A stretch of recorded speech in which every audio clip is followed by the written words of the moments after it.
الزام ہے، الزام یعنی وجوب ہے، وجوب موجب اور مقتضا ہے، الا بدلیل سوائے جہاں پر دلیل اس کے خلاف، وجوب کے خلاف دلیل ہو تو پھر وہ اسی کے مطابق وہ صیغہ امر اس پر محمول ہوگا، یعنی ندب پر محمول ہوگا۔ اباحت پر دلیل قائم ہو تو وہاں اباحت ہوگا، لیکن جہاں دلیل نہ ہو مطلقاً امر کا صیغہ آ جائے، مطلقاً امر کا صیغہ ذکر کیا جائے تو جمہور کے نزدیک اس کا موجب اور حکم وہ وجوب ہے، ندب اباحت نہیں، نہ ندب ہے نہ اباحت ہے، نہ ہی توقف ہے، اور نہ ہی ندب اور اباحت میں شرکت ہے اشتراک لفظی کے ساتھ، اور نہ ہی ندب اور اباحت میں اشتراک معنوی کے ساتھ شرکت ہے، اور نہ ہی ندب وجوب اور اباحت تینوں میں اشتراک لفظی ہے، اور نہ ہی ان تینوں معنوں میں اشتراک معنوی ہے۔ جمہور کے نزدیک اس کا موجب کیا ہے؟ الزام یعنی وجوب۔ امر کا موجب ہے کیا؟ اس میں اختلاف، اس میں کیا ہے؟ اختلاف ہے۔ بعض حضرات کے نزدیک امر کا موجب ندب ہے، ندب۔ بعض حضرات کے نزدیک امر کا موجب اباحت ہے، بعض حضرات کے نزدیک امر کا موجب توقف ہے، بعض حضرات کے نزدیک امر کا موجب اشتراک لفظی بین المعنیین، بعض حضرات کے نزدیک امر کا موجب اشتراک معنوی بین الاثنین یا معنیین، اور بعض حضرات کے نزدیک امر کا موجب اشتراک لفظی بین معانی ثلاثہ، اور بعض حضرات کے نزدیک امر کا موجب اشتراک معنوی بین ثلاثہ، اور بعض کے نزدیک توقف ہے۔ کیا ہے؟ توقف ہے۔ جو ندب والے ہیں، ندب والے کہتے ہیں امر کا موجب ندب ہے۔ دلیل یہ دے رہے اس لیے کہ امر کو وضع کیا گیا ہے طلب الفعل کے لیے۔ کس کے لیے؟ طلب الفعل، فعل کو طلب کرنے کے لیے امر کا صیغہ آتا ہے۔ جب امر کو طلب کرنے کے لیے ہے، طلب الفعل، فعل کو طلب کرنے کے لیے ہے، تو پھر اس فعل کا کرنا راجع ہونا ضروری ہے نہ کرنے سے۔ اس فعل کا کرنا، امر کا صیغہ اسی لیے وضع کیا گیا تاکہ فعل کو طلب کیا جائے، تو پھر اس فعل کا کرنا راجع ہونا ضروری ہے نہ کرنے سے، اور اس کا ادنا درجہ وہ ندب ہے۔ فعل کے طلب کرنے میں ادنا درجہ، اعلیٰ درجہ وجوب ہے، لیکن ادنا درجہ ندب ہے۔ اس لیے حضرات کہتے ہیں امر آتا ہے ندب کے لیے، امر کا موجب ندب ہے، کم سے کم درجہ۔ اور استدلال کرتے ہیں اللہ تعالیٰ کے فرمان فَقَاتِبُوهُمْ إِنْ عَلِمْتُمْ فِيهِمْ خَيْرًا، اگر غلاموں میں سے آپ سے کوئی مکاتبت کا تقاضا کر لے کہ مکاتب بنا دے تو اللہ نے فرمایا فَقَاتِبُوهُمْ، ان کو مکاتب بنا دو۔ امر کا صیغہ ہے فَقَاتِبُوهُمْ إِنْ عَلِمْتُمْ فِيهِمْ خَيْرًا، اگر تم ان میں سے خیر اور بلائی محسوس کرو تو ان کو مکاتب بنا دو۔ امر کا صیغہ ہے اور یہاں ندب کے لیے ہے۔ اباحت والے کہتے ہیں، اباحت والے کہتے ہیں کہ امر کا موجب اباحت ہے۔ وہ کہتے ہیں کہ امر کو وضع کیا گیا ہے، صیغہ امر کو طلب فعل کے لیے۔ کس کے لیے؟ اور طلب الفعل میں اتنا ضروری ہو کہ اس فعل کے کرنے کی اجازت ہو، کم از کم اس فعل کی جب فعل کو طلب کرنے کے لیے اس کو وضع کیا گیا تو پھر ضروری ہے کہ اس فعل کے کرنے کی کیا ہو؟ فعل کے کرنے کی اجازت ہو، فعل کا کرنا حرام نہ ہو، اور فعل کے کرنے کی اجازت میں ادنا درجہ اباحت ہے۔ فعل کے کرنے کی ادنا درجہ کہ اس فعل کی اجازت ہو، معزون فی ہی ہو، جس فعل کو طلب کیا کرنے کے لیے امر کا صیغہ آتا ہے، کم سے کم درجہ ہے کہ وہ معزون فی ہی ہو، اس کے کرنے کی اجازت ہو، اور اس کا کم سے کم درجہ وہ اباحت ہے۔ کیا ہے؟ اباحت ہے۔ اس لیے یہ حضرات کہتے ہیں امر کا موجب اباحت ہے، اس لیے کہ امر کو وضع کیا گیا کس کے لیے؟ طلب الفعل کے لیے، اور اس کا کم سے کم یعنی وہ فعل، اس فعل کا معزون فی ہی ہونا ضروری ہے۔ اور یہ استدلال کرتے ہیں اللہ تعالیٰ کے فرمان وَإِذَا حَلَلْتُمْ فَاصْطَادُوا سے، جب تم احرام کھول دو، حلال ہو جاؤ احرام سے، فَاصْطَادُوا تو پھر شکار کرو۔ یہاں فَاصْطَادُوا امر کا صیغہ ہے، اور یہاں یہ اباحت کے لیے ہے بالاتفاق۔ اس لیے حضرات کہتے ہیں امر کا موجب اباحت ہے۔ استدلال سمجھ میں آ گیا؟ امام شافعی رحمہ اللہ فرماتے ہیں کہ نہیں، یہ امر کا جو صیغہ ہے یہ ندب میں اور وجوب میں یہ مشترک ہے، اشتراک لفظی کے ساتھ۔ اشتراک لفظی کہتے ہیں، اشتراک لفظی، الاشتراک اللفظی عبارت عن کون اللفظ موضوعا لکل من المعانی ابتداءً۔ اشتراک لفظی کہتے ہیں لفظ کا ابتدائی طور پر ہر معنی کے لیے وضع ہونا، کون اللفظ موضوعاً، کون اللفظ موضوعاً، لفظ کو وضع کرنا، لکل من المعانی ابتداءً، ہر معنی کے لیے ابتدا طور پر لفظ کو وضع کرنا، اس کو کہتے ہیں اشتراک لفظی۔ تو امام شافعی رحمہ اللہ فرماتے ہیں کہ یہ دو معنوں کے درمیان میں کیا ہے؟ اشتراک لفظی کے ساتھ ہے۔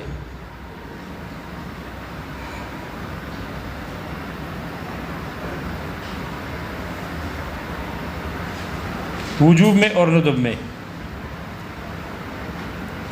جبکہ بعض حضرات کہتے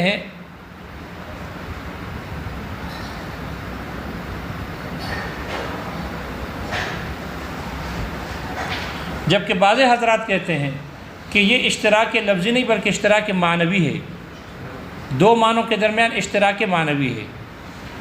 اشتراک معنوی کہتے ہیں الاشتراک المعنوی و عبارت، اشتراک معنوی نام ہے عن کون اللفظ موضوعا لمعنی واحد، لفظ کا ایک ایسے معنی واحد کے لیے وضع کیا جانا، کلی، کہ وہ معنی واحد کلی ہو، لہو افراد، ان معنی کلی کے نیچے افراد ہو، اس کلی کے کیا ہو؟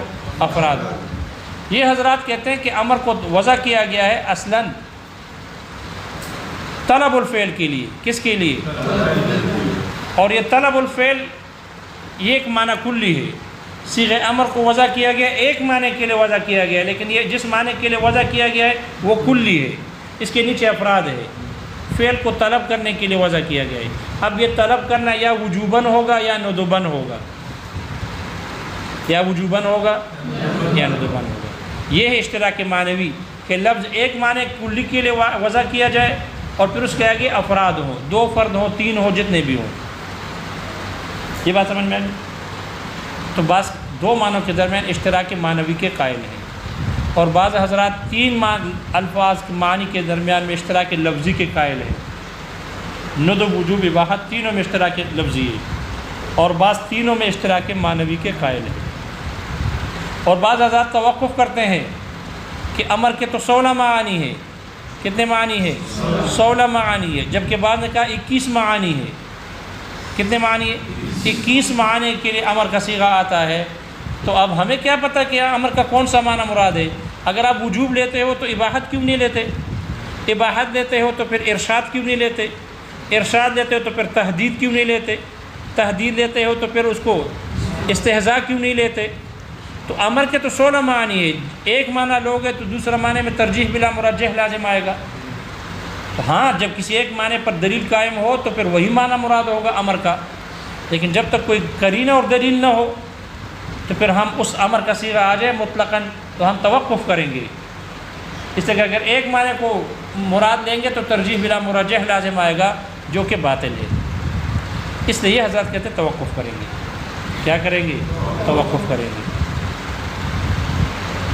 مصنف نے سب پر رد کرتے ہوئے کہا وَمُوجَبُهُ عِنْدَ الْجَمْهُورِ الْإِلْزَامُ، جمہور فقہا کے نزدیک امر کا موجب اور مقتضا اور حکم وہ الزام یعنی وجوب ہے، وہ نہ ندب ہے، نہ اباحت ہے، نہ توقف ہے، نہ اشتراک بین المعنیین ہے لفظی، اور نہ اشتراک معنیین بین المعنیین معنوی ہے، اشتراک معنوی کے ساتھ ہے، نہ اشتراک لفظی بین المعانی ثلاثہ ہے، اور نہ ہی اشتراک معنوی بین المعانی ثلاثہ ہے، نہ توقف ہے، بلکہ الزام اور وجوب ہے۔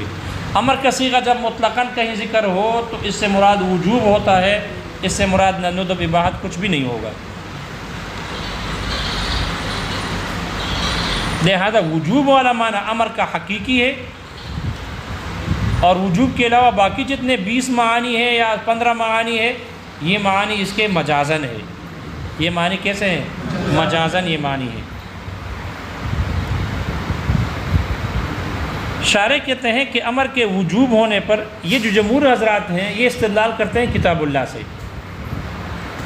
اللہ نے خطاب کیا ابلیس لعین سے، وما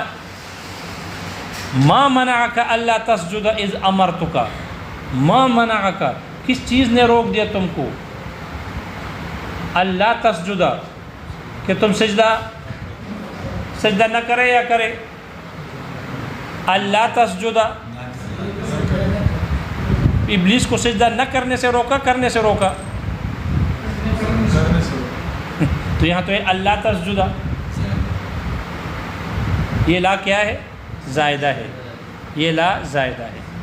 ما منعک تم کو کس چیز نے روکا، اللہ تسجد اے ان تسجد کہ تو سجدہ کر لے، سجدہ کرنے سے تم کو کس چیز نے روکا؟ اذ امرتک جب میں نے تمہیں حکم دیا، امرتک جب میں نے تمہیں حکم دیا کہ سجدہ کر دو آدم علیہ السلام کو، تو کس چیز نے تمہیں روکا؟ یعنی تمہیں رکنے کا اختیار نہیں تھا، میرے حکم دینے کے بعد اختیار نہیں تھا۔ معلوم ہوا امر سے اختیار کی نفی ہوتی ہے، اور جس چیز سے اختیار کی نفی ہو جائے، اختیار باقی نہ رہے، تو وہ وجوب ہے۔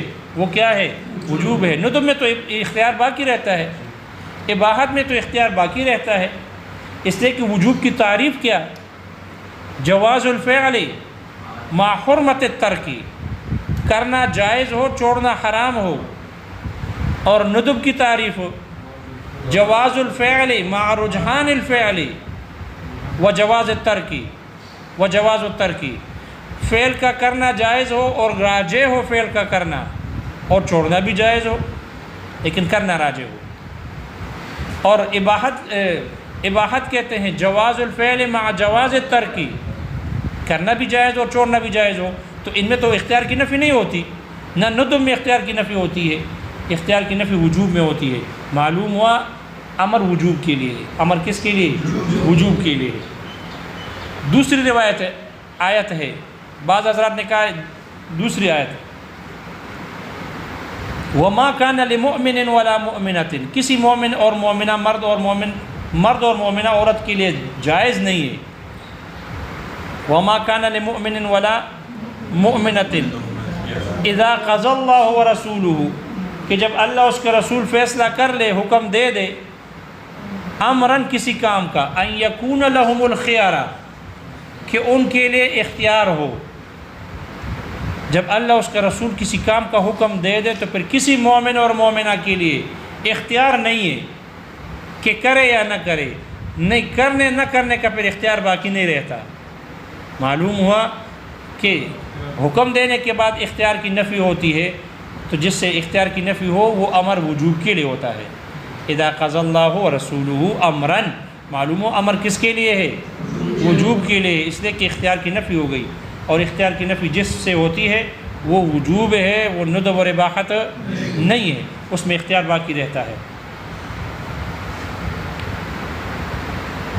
تیسری دلیل، فَلْيَحْذَرِ الَّذِينَ يُخَالِفُونَ عَنْ أَمْرِهِ، چاہیے کہ ڈرے وہ لوگ جو مخالفت کرتے ہیں عن امرہ اے امر الرسول، جو لوگ رسول کے حکم کی مخالفت کرتے ہیں ان کو چاہیے کہ ڈر جائے۔ کس سے ڈر جائے؟ ان تصیبہم فتنۃ او یصیبہم عذاب علیم، کہ ان کو یا تو فتنہ پہنچ جائے گا یا ان کو دردناک عذاب پہنچ جائے گا۔ تو رسول کے حکم کی مخالفت کرنے والوں کو فتنے کے پہنچنے سے یا عذاب عظیم کے پہنچنے سے ڈرنا چاہیے۔ یخالفون عن امرہ، استدلال یخالفون عن امرہ سے ہے۔ یخالفون بمعنی یترکون، جو رسول کے حکم کی مخالفت کرتے ہیں، فرمان برداری نہیں کرتے، یعنی رسول کے حکم کو چھوڑتے ہیں۔ معلوم ہوا رسول کا حکم یہ واجب ہے، اس لیے تو پھر وعید آ گئی، اور وعید جس فعل پر ہوتی ہے وہ واجب ہوتا ہے، وہ ندب اور اباحت، اس لیے کہ فتنے سے بچنا مندوب نہیں ہے، فتنے اور عذاب سے بچنا مستحب اور مباح نہیں بلکہ واجب ہے۔ کیا ہے؟ واجب ہے۔ ہمارے ساتھ ہو، واجب ہے۔ دلائل سمجھ میں آ گئی؟ تو قرآن کی دلالت بھی اس بات پر ہے کہ امر کا موجب وجوب ہے جب مطلقاً ذکر ہو، اور دلالت الاجماع بھی ہے۔ دلالت الاجماع بھی اس بات پر دال ہے کہ امر کا موجب وجوب ہے، کیونکہ اس پر اہل لغت کا اور فقہا کا اجماع ہے کہ جب بھی کوئی آدمی کسی سے کسی چیز کو طلب کر لے تو صیغہ امر سے طلب کرے۔ آپ دیکھو کسی سے بھی آپ کوئی چیز طلب کرتے ہو تو کیا کہتے ہو؟ پانی لاؤ، یہ کتاب دے دو، دے دو، پانی لے آؤ، پانی لایا ہے، پانی لاتا ہوں یا لاؤں گا، ٹھیک ہے؟ پانی لاتے ہو یا لاؤ گے، تو یہ ماضی بھی نہیں مضارع بھی نہیں، امر ہے پانی لاؤ، ٹھیک ہے؟ کبھی جھک جاتا ہے، ذرا پانی لے آؤ، ذرا سے کہہ کر پہ التماس آ گیا، برائے مہربانی جناب گزارش کی جاتی ہے کہ پانی لے آؤ، صیغہ امر ہے لیکن علی سبیل خضوع خشوع چلا گیا، صیغہ امر ہے۔ تو اس بات پر اجماع ہے اہل لغت کا اور فقہا کا بھی ہو سکتا ہے، علماء امت کا اجماع ہے کہ جب بھی کوئی آدمی کسی سے کسی چیز کو طلب کرتا ہے صیغہ امر سے طلب کرتا ہے، اور طلب میں کمال یہ ہے، طلب میں کمال یہ ہے کہ آمر مامور کے لیے رخصت نہ دے، طلب میں کمال یہ ہے کہ عامر معمور کو رخصت نہ دے بلکہ کمال کے طریقے پر طلب کرے، اور کمال وجوب میں ہے۔ کمال کس میں ہے؟ وجوب میں ہے۔ اس لیے علماء امت کا اس پر اتفاق ہے کہ عبادات کو جب واجب کیا جاتا ہے صیغہ اوامر سے واجب کیا جاتا ہے، اوامر کے صیغے سے جب کسی سے کوئی چیز طلب کی جاتی ہے صیغہ امر سے ہے۔ معلوم ہوا کہ امر کس کے لیے ہے؟ وجوب کے لیے ہے۔ تو دلالت اجماع بھی، اجماع نہیں، اجماع امر پر نہیں ہے وجوب پر، اجماع اس بات پر ہے کہ جب کوئی آدمی کسی سے کوئی چیز طلب کرے گا تو وجوب کے ذریعے کرے گا، اس پر اجماع ہے۔ عفواً امر کے صیغے سے طلب کرے گا، اس پر اجماع ہے۔ اور جب اس پر اجماع ہے تو دلالت الاجماع یہ ہے گئی، تو اجماع نہیں ہے بلکہ دلالت الاجماع ہے۔ معلوم ہو امر وجوب کے لیے۔ اور لغت بھی اس بات پر دلالت کرتا ہے، لغت بھی اس بات پر دلالت کرتا ہے کہ امر وجوب کے لیے آتا ہے۔ اور شارح نے اس کی مثال ذکر کی ہے کہ جب کوئی آدمی، جب مولا اپنے غلام کو کہے کہ پانی پلاؤ یا یہ کام کر لو، اور پھر مولا وہ کام نہ کرے تو وہ مستحق عقاب ٹھہرتا ہے عقلاء کے ہاں، وہ بالاتفاق مستحق عقاب ہے کہ مولا نے اس کو کہا یہ کام کر لو اور وہ نہ کرے تو مستحق عقاب ہے۔ معلوم ہوا لغت سے بھی پتہ چلا کہ امر کس کے لیے آتا ہے؟ امر وجوب کے لیے آتا ہے۔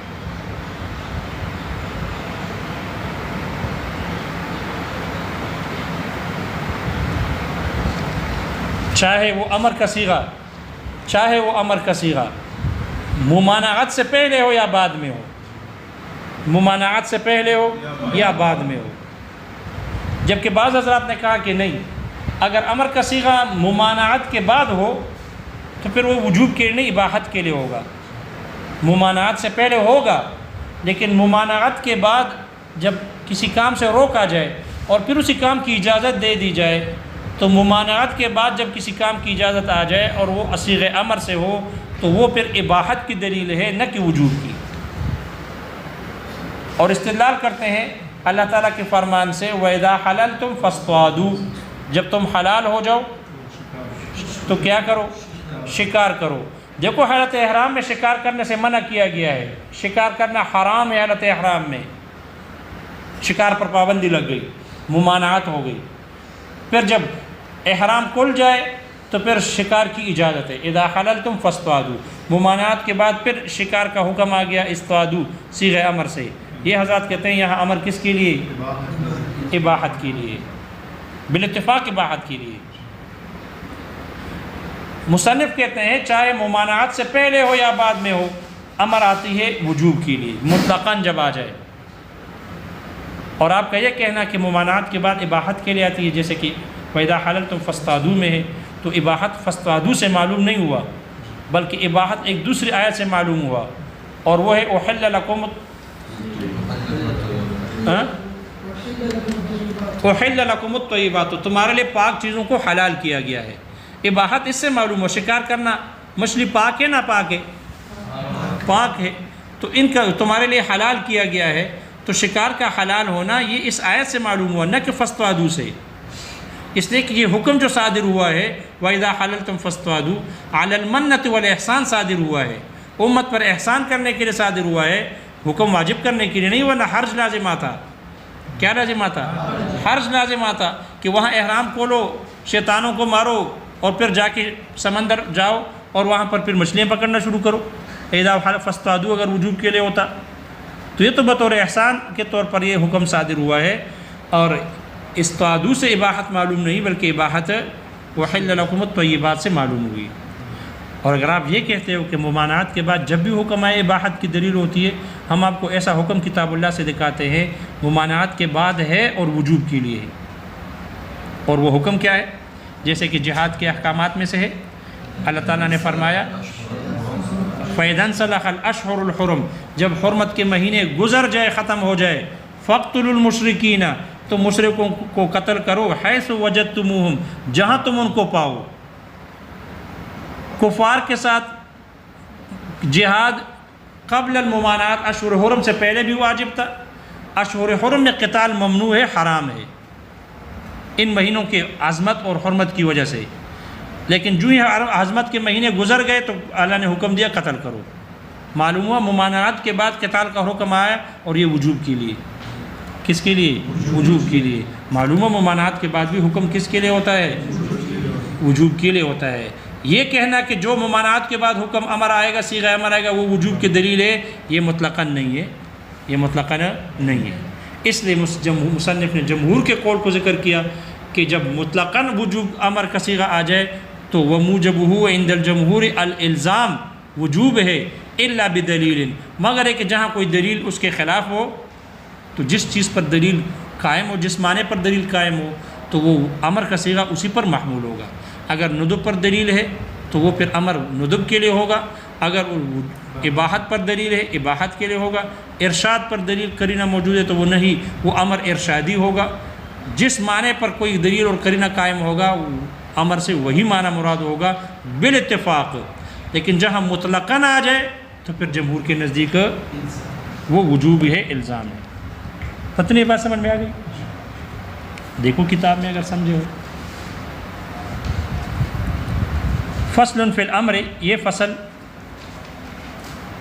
امر کے بیان میں ہے، وَهُوَ مِن قبیل الوجہ الاول، اور یہ امر جو ہے یہ پہلی قسم یعنی خاص کے قبیل سے ہے، من القسم الاول، پہلی قسم میں سے، مما ان میں سے، ذکرنا جو ہم نے ذکر کیے، من الاقسام یعنی اس 20 اقسام میں سے، اور یا یہ اقسام بمعنی تقسیمات ہے، تقسیمات میں سے جو ہم نے ذکر کیے، قسم اول، تو قسم اول بمعنی تقسیم اول، وہ آئے سمجھ میں؟ دونوں معنوں کا احتمال ہے، دونوں ہو سکتے ہیں۔ فإن صيغة الامر لفظ خاص، اس لیے کہ امر کا صیغہ یہ ایک خاص لفظ ہے، لفظ خاص، ایک ایسا لفظ ہے جو کہ خاص ہے، من تصاریف الفعل، فعل کی گردانوں میں سے، وضع لمعنى خاص، اس کو وضع کیا گیا ہے کہ ایسے معنی کے لیے کہ جو خاص ہے، وهو طلب الفعل، اور وہ فعل کا طلب کرنا ہے، وموجبه عند الجمہور الالزام، جمہور فقہا کے نزدیک امر کا موجب، مقتضا اور حکم وہ الزام ہے، حکم کو لازم کرنا ہے، یعنی وجوب ہے، الا بدلیل، مگر یہ کہ جہاں اس کے خلاف دلیل قائم ہو، والامر بعد الحظر وقبلہ سواء، والامر بعد الحظر وقبلہ سواء، اور امر کا صیغہ یہ ممانعت کے بعد اور ممانعت سے پہلے برابر ہے، چاہے ممانعت کے بعد ہو یا ممانعت سے پہلے ہو، برابر ہے، یعنی وجوب کے لیے ہوگا۔ بس